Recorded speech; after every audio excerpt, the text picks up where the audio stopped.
It's Key December. It's South Africa. And I'm so excited. There's been so much going on. Specifically, what I want to talk about, the Southern African Regional Preparatory Conference for the 9th Pan-African Congress that was hosted here in South Africa a couple weeks ago. And I got an opportunity to speak and an opportunity to dine with ministers and people that are actively engaged in creating a sustainable continent for the future of Africa for Africans. So I'm going to tell you all about it, but first let me introduce myself. My name is Ashley. On my channel, Ashley in Africa, I share my experience of living and doing business here on the continent.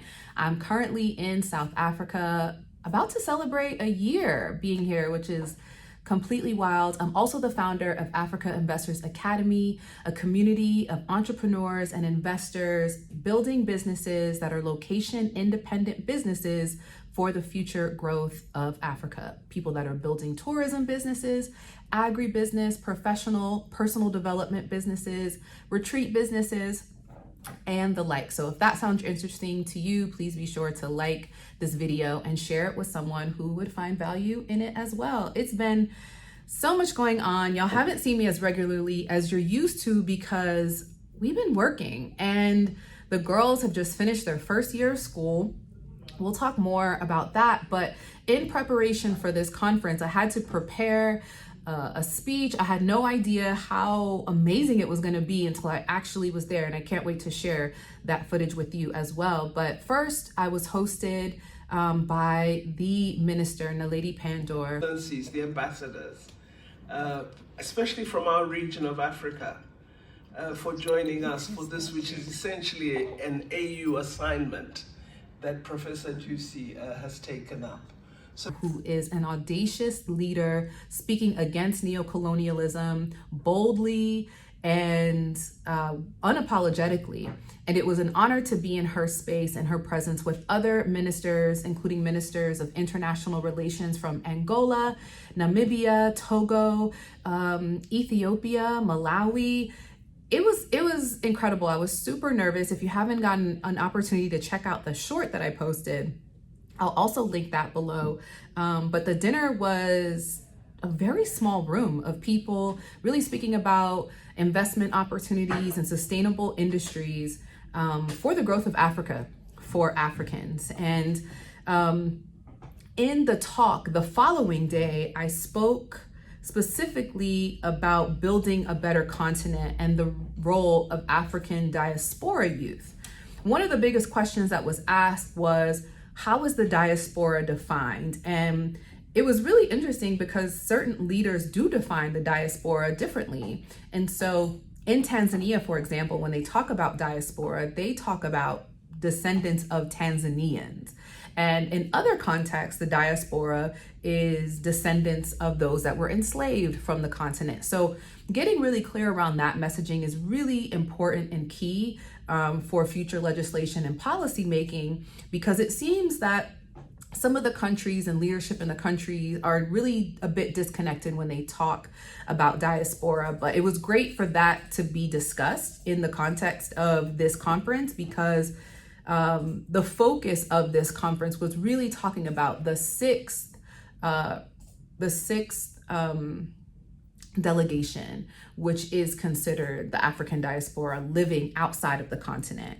And so I represented that group. And during my speech and my delivery, I addressed 3 very specific things that I'm going to share with you. Number 1, returning with our families. Not simply returning, but returning with our families. Because what I realized by having my children with me during this experience is really getting to see that a day-to-day for me is really their childhood. And so their childhood, they're getting to experience a different culture, different language, food, music, and customs.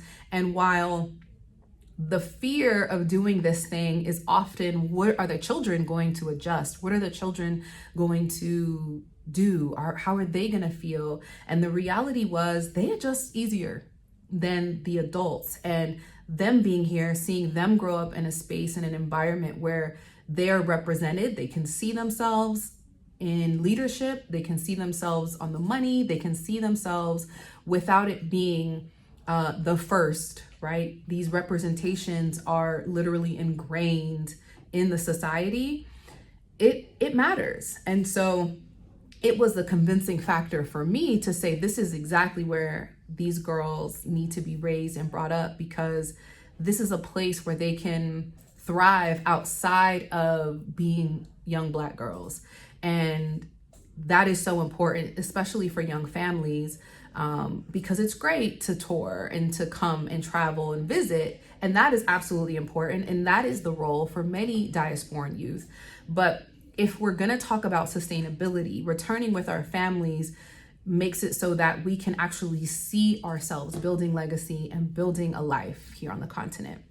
If this is resonating, please be sure to like it and share it with someone who finds value in it as well. The next thing was so important, and it's something that I see happen a lot, and or the opposite of, and it's one of the reasons why sometimes we can be unsuccessful as the diaspora returning to the continent, is to just listen, understand, and empathize.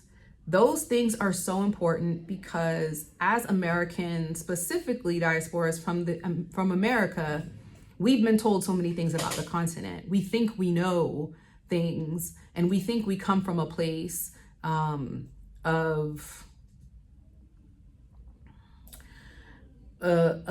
well, I'd say personally, we do tend to come from a place of arrogance and thinking we know better because we're raised and experienced in a Western world. Are there things we absolutely can provide as value? For sure. But there's so much more, in my opinion, that is awaiting us of value. Reconnecting with culture, language, spirituality, understanding customs, music. There's nothing like being reminded of who you are when you have been stripped of that for so long. And you don't do that unless you're willing to understand, you're willing to listen, and you develop a level of empathy, because we've all been impacted as African people around the world, whether it through colonialism, whether it through slavery, whether it's through apartheid. We all have an experience and a story that has affected us, that has left us with a layer of trauma that we all need to heal. And so when we do return, oftentimes I see my brothers and sisters returning, coming immediately and wanting to work in schools, or wanting to give back, or wanting to provide this or give that and change things. And I think that that is probably the worst thing that we could do, because we miss the biggest opportunity, which is to learn from our brothers and sisters what we have been deprived of our entire existence. Our parents, our grandparents have been deprived of, and there's so much value in that reconnecting, that we can then learn how to support each other through collaboration and understanding. And empathy is the only thing that will really deepen our relationships. And so that is actually one of the most important things that seems easy. And it seems like 3 words that really are, cliche and don't matter. But I think that our success in creating a sustainable continent is literally in those 3 things: listen, learn, understand, and empathize. That's 4. But learn and understand is kind of the same thing. And the next thing, which is also equally important, is to tell our story. So telling our story of what we've done, what we're doing, whether that's through content like I'm doing here on this channel, sharing content, sharing my experience. I never thought that sharing my experience would have such an impact that it's had over the last 2 years, where we're growing this channel now over 40,000 subscribers, over 100,000 people that are actively watching the content from all over the world. And it's just through me sharing my experience of living here and what I've come from and what I've experienced in the West, and the value that that has had upon so many people is something that is really hard for me to fathom sometimes. But I recognize that all of us have a story to tell. And when we can share our stories, we can impact so many people. And not only sharing my story with people that are in the US, but continental Africans that find value in what I'm sharing because maybe they didn't know about what was happening in the US, or they didn't know about what's happening around the continent, or the opportunities more specifically that exist in their home country so that they don't necessarily have to go abroad. And other ways that you can share your story is through curriculum, creating curriculum that you've developed in your professional career, whether you're an entrepreneur, a teacher, an attorney, a coach, creating that curriculum that can support the development of talent on the continent. Writing stories, writing books, poems, screenplays, content creation, and multimedia, music, telling our story, through whatever lens that looks like, is a way for us to create a sustainable future for our continent, because other people have been telling the stories of this continent for too long, and we have to begin to tell our own stories so that we can reconnect with each other, so that the truth can continue to be brought to the light, and so that we can be reminded of how powerful we are, how relatable our experiences are, and how we can ultimately all work together regardless of where in the world we are from. So if this video resonated with you and you found value in it, please be sure to like it and share it. And if you're not currently getting my emails and on my email list, I want to encourage you to go to AfrikaInvestorsAcademy.com. People that are signed up on that email list got an opportunity to hear about me speaking at the conference. They got the first look at photos and links to videos that I shared. And ultimately, the engagement of the diaspora will allow me to have a voice for people in expressing some of the biggest challenges we have when returning to the continent. We always talk about, whenever given a chance, the challenges of immigration and returning.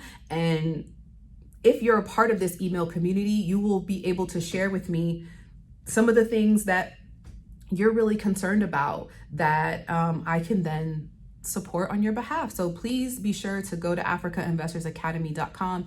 The link will be in the description as well as the linked comment, and sign up for my email list. It's free. I'd love to have you as a part of the community. And until the next video, I'll see you soon.